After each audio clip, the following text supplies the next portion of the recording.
ನಮಸ್ಕಾರ ಸ್ನೇಹಿತರೆ, ಗುರುಗ್ರಹವು ಜೂನ್ 2ನೇ ತಾರೀಕು 2026ರಂದು ನಿಮ್ಮ ರಾಶಿಯಿಂದ 11ನೇ ಸ್ಥಾನಕ್ಕೆ ಪ್ರವೇಶಿಸುತ್ತಿದ್ದಾನೆ.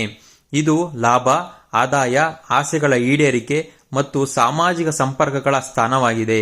ಈ ಅವಧಿಯಲ್ಲಿ ಉದ್ಯೋಗದಲ್ಲಿ ಉತ್ತಮ ಪ್ರಗತಿ ಕಾಣಬಹುದು. ಬಡ್ತಿ, ಸಂಬಳ ಹೆಚ್ಚಳ ಅಥವಾ ಹೊಸ ಅವಕಾಶಗಳ ಸಾಧ್ಯತೆ ಇದೆ. ಉದ್ಯಮಿಗಳಿಗೆ ಹೊಸ ಗ್ರಾಹಕರು ಮತ್ತು ವ್ಯಾಪಾರದ ವಿಸ್ತರಣೆಯ ಯೋಗವಿದೆ.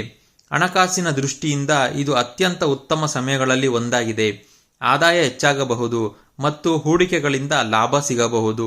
ಬಹುಕಾಲದ ಕನಸುಗಳು ನನಸಾಗುವ ಸಾಧ್ಯತೆ ಇದೆ. ಕುಟುಂಬ ಜೀವನದಲ್ಲಿ ಸಂತೋಷ ಹೆಚ್ಚಾಗುತ್ತದೆ. ಸ್ನೇಹಿತರು ಮತ್ತು ಬಂಧುಗಳಿಂದ ಸಹಾಯ ದೊರೆಯುತ್ತದೆ.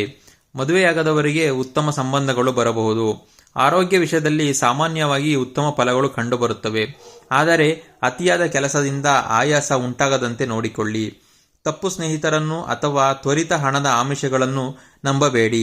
ಗುರುವಾರ ಸಿಹಿ ಪದಾರ್ಥ ಅಥವಾ ಹಳದಿ ವಸ್ತುಗಳನ್ನು ದಾನ ಮಾಡಿ. ಒಟ್ಟಾರೆ ಕನ್ಯಾ ರಾಶಿಯವರಿಗೆ ಈ ಗುರು ಸಂಚಾರ ಅತ್ಯಂತ ಲಾಭದಾಯಕ ಮತ್ತು ಶುಭಕರವಾಗಿದೆ.